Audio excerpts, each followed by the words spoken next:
Majelis Permusyawaratan Rakyat rencananya akan memiliki badan kehormatan sendiri yang bertugas untuk memproses pelanggaran kode etik yang dilakukan anggota MPR.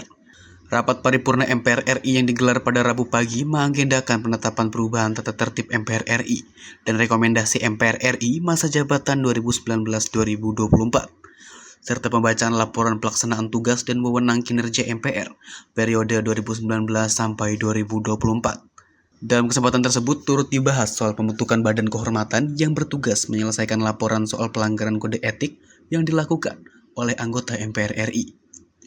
Ketua Badan Pengkajian MPR Jarod Saiful Hidayat mengungkapkan, badan kehormatan akan bersifat ADHOC yang akan diputuskan pimpinan MPR RI dalam rapat gabungan. Jarod menyebut ide ini mengacu pada peristiwa sebelumnya di mana Ketua MPR RI, Bambang Susatyo dilaporkan ke Mahkamah Dewan DPR yang dinilai ranahnya tidak sesuai. Sebelumnya, Ketua MPR RI Bambang Susatyo menilai MPR perlu memiliki badan kehormatan sendiri. Pasalnya, MPR memiliki kewenangan, fungsi, dan tugas yang berbeda dengan DPR dan DPD. Sifatnya adalah ad hoc, supaya nggak bentrok. Supaya nggak bentrok, maka itu akan dikaji oleh pimpinan MPR dan rapat gabungan. Saya kasih contoh. Kemarin itu salah alamat. Misalnya statement dari Ketua MPR, ya, Pak Bamsud, ya, yang kemudian dilaporkan oleh seseorang, ya, ke Majelis Kehormatan DPR. Padahal beliau itu menjelaskan dalam kapasitas sebagai Ketua MPR, ya. Nah, ini misalnya ya. Oleh sebab itu, ini perlu nggak dikaji?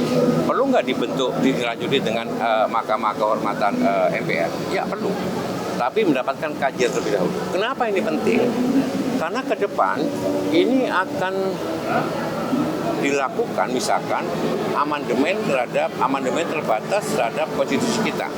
Jangan sampai kalau misalkan berstatement, misalnya Ketua MPR berstatement atau saya berstatement atau anggota MPR periode mendatang berstatement bahwa mereka berjuang untuk mengembalikan MPR sebagai lembaga tertinggi negara. Kemudian dia mempersoalkan, dianggap itu melanggar, ya, untuk kembali ke rezim orde baru misalnya begitu ya. Kemudian tidak lanjuti. Contoh misalkan, kalau ada yang mengatakan sebaiknya kita kembali ke Undang-Undang Dasar yang asli, kemudian dipersoalkan lagi, ya, digugat, ya. Inilah yang menjadi ranah dari Majelis Kehormatan MPR atau Mahkamah Kehormatan MPR. Apakah kalau ada yang menggugat seperti itu perlu dilanjutkan atau tidak?